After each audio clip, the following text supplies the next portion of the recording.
The economy and the governor's race tonight as Democrat Gregoire goes after Republican Dino Rossi.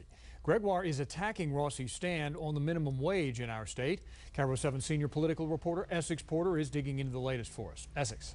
And Steve, in our state, well, we're one of the few that has a minimum wage that is linked to inflation. It goes up with inflation. It'll go to $8.55 an hour next year, the highest in the nation. And that's where the controversy lies. Bob Beller's worked in the food industry most of his life, and when it came time to open his Great Northwest Soup Company, he had a decision to make about paying the current minimum wage, $8.07 an hour.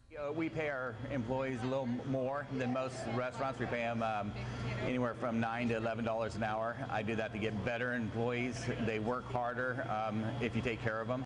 Established by initiative 10 years ago, Washington has the highest minimum wage in the nation, something that worries Republican candidate for governor Dino Rossi.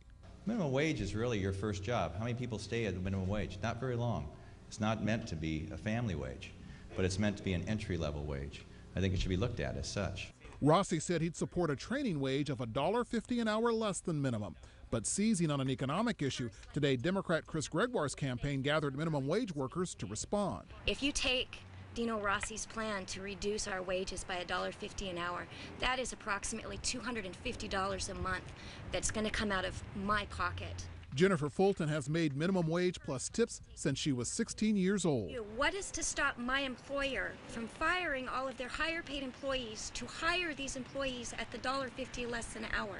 That is essentially going to potentially push me out of my job. Rossi says, however, that the current system hurts the young. When the minimum wage gets so high that that job isn't worth that much to the employer, that you don't get that first job.